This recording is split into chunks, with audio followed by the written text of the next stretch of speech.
दोस्तों, करवा चौथ के दिन सभी महिलाएं अपने पति की लंबी उम्र के लिए, अपने पति की सलामती के लिए करवा चौथ का व्रत रखती हैं। वह पूरे दिन भूखे रहती हैं, पूरे दिन उपवास रहती हैं, सिर्फ इसलिए कि मेरे पति का लंबा जीवन हो, मेरे पति का लंबी उम्र हो। लेकिन दोस्तों, उसी महिला में से एक महिला ऐसी होती है जो महिला अपने पति की लंबी उम्र के लिए नहीं, अपने पति की सलामती के लिए नहीं, बल्कि अपने पति के मौत के लिए करवा चौथ का व्रत रखती है। जबकि इस महिला का पति कोमा में भर्ती होता है, जिंदगी और मौत की जंग लड़ रहा होता है। इस महिला के शादी हुए मात्र अभी 6 महीने हुए थे। इस महिला का पहला करवा चौथ का व्रत होता है। यह महिला पहले करवा चौथ में ही अपने पति के लिए लंबी उम्र नहीं, अपने पति की सलामती के लिए नहीं, बल्कि अपने पति के मौत के लिए करवा चौथ का व्रत रखती है।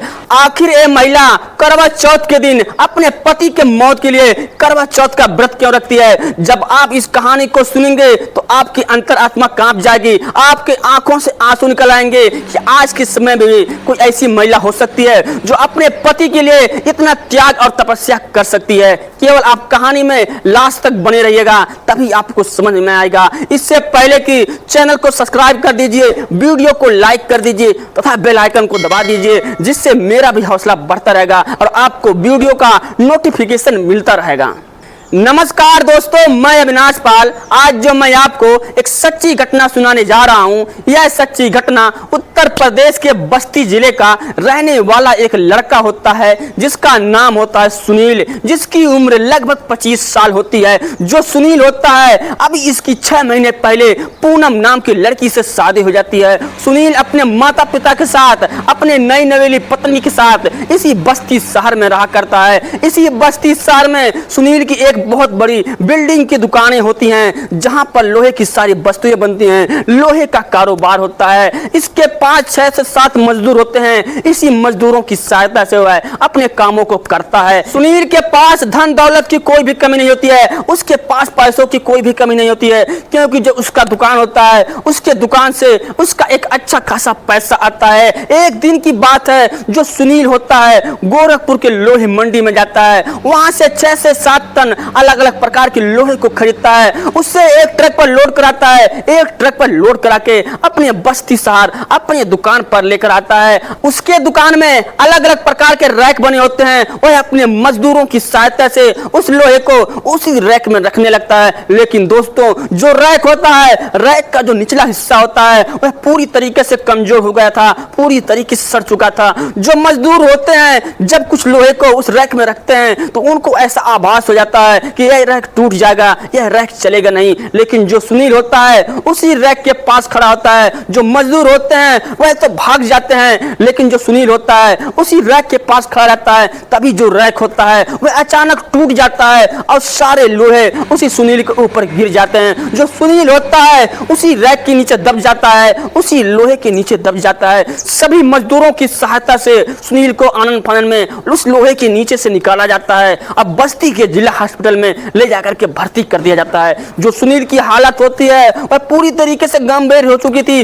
सुनील के पूरे शरीर में चोट लग गया था, सुनील का हाथ फ्रैक्चर हो गया था, सुनील का पैर फ्रैक्चर हो गया था, सुनील के सर में भी चोट लग गया था। जो डॉक्टर लोग होते हैं सुनील का एक्सरे कराते हैं, सिटी स्कैन कराते हैं और तमाम प्रकार के जांच कराते हैं। जब सुनील की जांच की रिपोर्ट आती है तो जांच की रिपोर्ट में सुनील का हाथ टूट गया था, सुनील का पैर टूट गया था और सुनील के सर में बहुत ज्यादा मार लग गया था। जो डॉक्टर लोग होते हैं बताने लगते हैं, कहते हैं जो सुनील का हाथ पैर का फ्रैक्चर है यह तो किसी तरीके से ठीक हो जाएगा, लेकिन जो सुनील के सर में चोट लगा है यह ठीक होना मुश्किल है। जब सुनील को होश आएगा तभी पता चल पाएगा कि सुनील की कंडीशन क्या है, सुनील की हालात क्या है। लेकिन दोस्तों, सुनील को 2 दिन तक होश नहीं आता है। 2 दिन के बाद जब सुनील को होश आता है, होश आते ही जो सुनील होता है बुरी तरीके से चीखने लगता है, चिल्लाने लगता है। उसके शरीर में इतना ज्यादा दर्द होता है, इतना असहनीय दर्द होता है कि वह सह नहीं पाता है। अब वह अपने माता पिता को भी नहीं पहचान पाता है,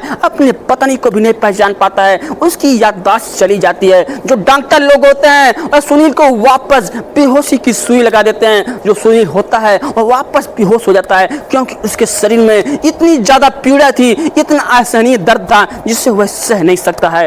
दोस्तों, ऐसे करते करते 2-3 दिन बीत जाते हैं, लेकिन सुनील को बस्ती के जिला हॉस्पिटल में कुछ भी राहत नहीं मिलता है, कुछ भी फायदा नहीं मिलता है। तभी जो सुनील के घर वाले होते हैं, सुनील के रिश्तेदार होते हैं, सुनील को जिला हॉस्पिटल से निकाल करके गोरखपुर के प्राइवेट हॉस्पिटल में ले जाकर के भर्ती कर देते हैं। सुनील का इलाज चालू हो जाता है, लेकिन वहां के भी डॉक्टर सुनील के हालात को नहीं समझ पाते हैं, सुनील को ठीक नहीं कर पाते हैं। सुनील का बिल्कुल भी वहां पर भी फायदा नहीं होता है। दूसरे हॉस्पिटल में भर्ती करते हैं, लेकिन वहां पर भी कोई फायदा नहीं मिलता है। तीसरे में भर्ती करते हैं, चौथे में भर्ती करते हैं, लेकिन सुनील को कुछ भी फायदा नहीं मिलता है। ऐसे करते करते 3 से 4 महीने बीत जाते हैं। तभी एक दिन की बात है, जो पूनम होती है, पूनम के माता पिता सुनील को देखने आते हैं। जब वे सुनील के हालात को देखते हैं तो वह तुरंत समझ जाते हैं कि सुनील बचेगा नहीं, सुनील की मौत निश्चित है। वह अपने बेटी पूनम से कहने लगते हैं, बेटी तुम मेरे साथ चलो, तुम ऐसी नरक की जिंदगी क्यों जी रही हो, तुम सुनील के पीछे क्यों पड़ी है, सुनील बचेगा नहीं, सुनील की मौत निश्चित है। चलो तुम आराम,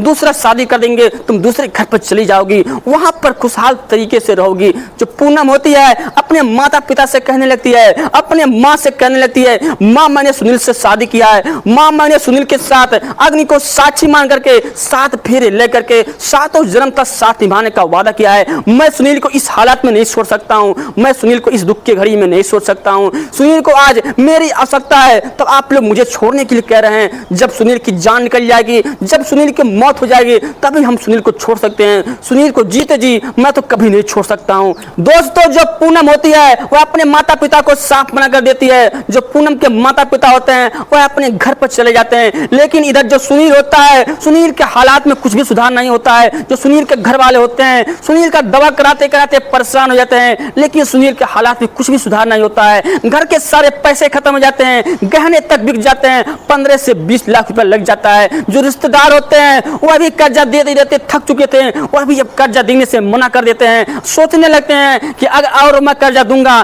तो सुनील जब इस दुनिया में रहेगा नहीं, तो कर्जा को कौन चुकाएगा। अब जो सुनील के घर वाले होते हैं, सुनील के घर वालों के पास इतना पैसा नहीं होता है कि वह सुनील का इलाज करा सके। वह सुनील को लेकर के अपने घर पर आ जाते हैं। अपने घर पर आने के बाद एक कमरे में सुनील को रख देते हैं, मौत का इंतजार करते हैं। एक बगल में पत्नी सोती है, एक बगल में माँ सोती है। दोनों लोग रात रात भर जागते हैं। जो पत्नी होती है वह अपने पति के हालात को देख करके केवल हमेशा रोती रहती थी, अपने आप को कोसती रहती थी। दोस्तों, धीरे धीरे 9 महीने का समय बीत जाता है, लेकिन सुनील के हालात में कुछ भी सुधार नहीं आता है। 2023 का समय आ जाता है, करवा चौथ का दिन आ जाता है। करवा चौथ के दिन सभी महिलाएं अपने पति की लंबी उम्र के लिए, अपने पति की सलामती के लिए करवा चौथ का व्रत रखती हैं। लेकिन जो पूनम होती है वह भी अपने पति की लंबी उम्र के लिए, अपने पति की सलामती के लिए नहीं, बल्कि अपने पति की मौत के लिए करवा चौथ का व्रत रखती है। इधर जो सुनील होता है, सुनील सुबह 11 बजे करीब में इसकी तबीयत बहुत ज्यादा खराब हो जाती है।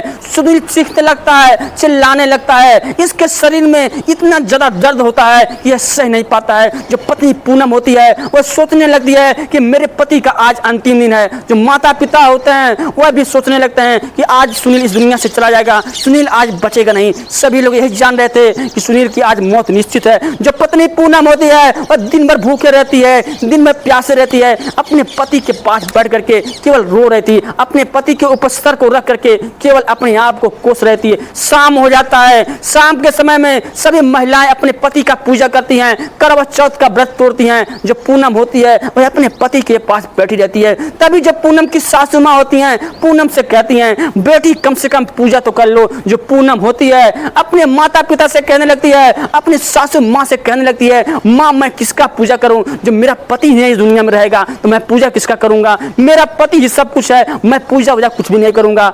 जो पूनम होती है वह पूजा पाठ कुछ भी नहीं करती है, वह अपने पति के ऊपर अपने सर को रख करके केवल रो रही थी। रात के 11 बजने वाले होते हैं, तभी एक चमत्कार होता है। जो सुनील होता है वह अचानक उठ करके बैठ जाता है और अपने पत्नी को जगाने लगता है, कहता है पूनम पूनम उठो। जो पूनम होती है जब इस बात को सुनती है तो वह सोचने लगती है कि कहीं हम सपना तो नहीं देख रहे हैं। लेकिन जब वह अपने सर को ऊपर करती है तो वह देखती है जो सुनील है वह पूरी तरीके से ठीक हो चुका है। जो सुनील वह बैठा है, जो पूनम होती है, जब इस बात को देखती है तो अपने पति को गले लगा करके फूट फूट करके दहाड़े मार करके रोने लगती है। जब पूनम की रोने की आवाज सुनील के माता पिता सुनते हैं तो वह सोचने लगते हैं, लगता है मेरा बेटा इस दुनिया से चला गया, मेरा बेटा इस दुनिया को छोड़कर चला गया। वह भी रोते हुए बिलखते हुए अपने बेटे के पास आते हैं, लेकिन जब वह अपने बेटे के पास आते हैं तो वह देखते हैं जो पूनम होती है अपने पति के साथ, अपने सुनील के साथ ठहाके मार करके रो रही है। जब वह सुनील को बैठे हुए देखते हैं